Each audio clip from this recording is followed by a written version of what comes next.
Today's National Real Estate Post is brought to you by Loan Officer Freedom. Yes. It's a marketing podcast. Yep. For loan officers. Yes, Happens indeed. about every other week. Yeah. Check it out. It's free. Super cool. Why wouldn't you? It's awesome. I would. Free. Click this banner right over there if you're on Facebook, right up above.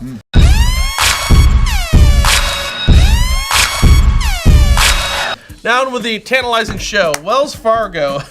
Our favorites. My God. Wells Fargo. Homeowners of Wells Fargo loans filed a class action lawsuit saying that they were improperly charged. Go figure. Imagine that, right?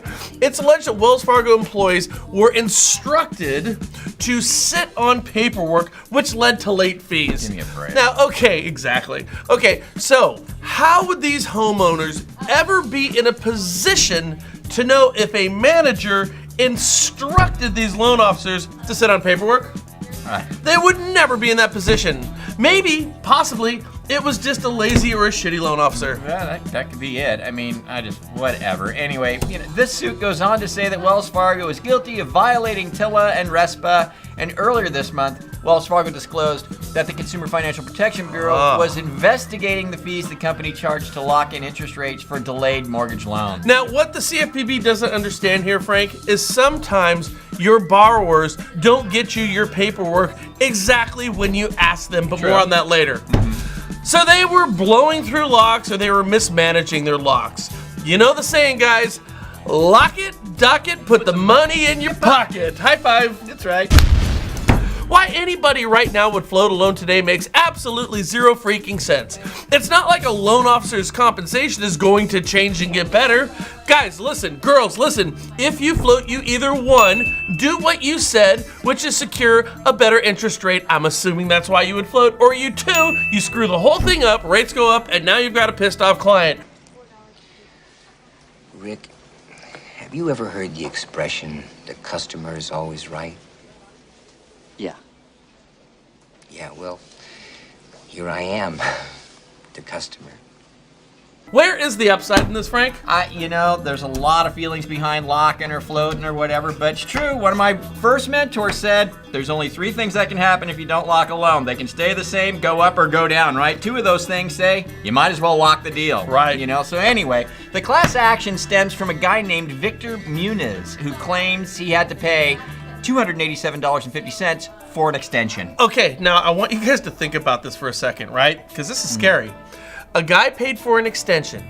Now Wells Fargo is facing a class action lawsuit that is going to cost them millions because they're going to roll over, piss on themselves, and pay. Right. Now, is this the weight of justice today?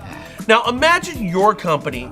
You blow through one lock for what could be a multitude of reasons, and now you're paying every lock extension over the past 5 years for every single reason, your fault and your consumer's fault. I'm telling you, Frank, as much as I like bagging on Wells Fargo, this is not good nor fair.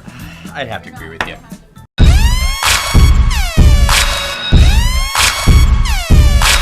All right, here's something interesting. An Atlanta federal judge just sanctioned the CFPB and dismissed charges brought against 4 payment processing companies. How come?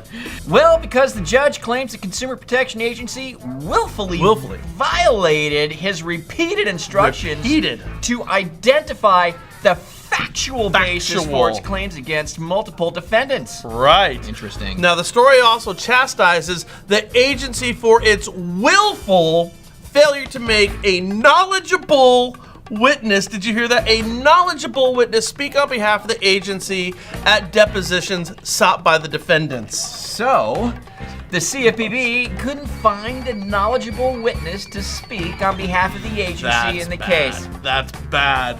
Really bad. This should scare you, man. Right. Not surprising. No. But it's scary. Right. The reason? Well, the reason is, if you look at the short history of the CFPB, they've been emboldened by their ability to settle cases, not litigate cases. Right. The CFPB makes an accusation, and the defendant looks at the long, expensive case, and they just say, screw it, I'm gonna pay these guys off.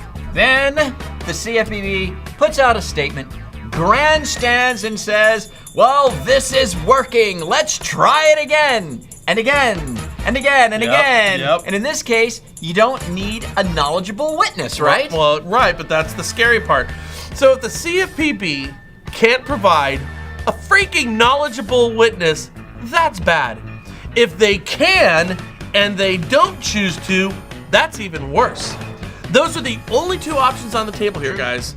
And to be truthful, it's probably that they can't do it.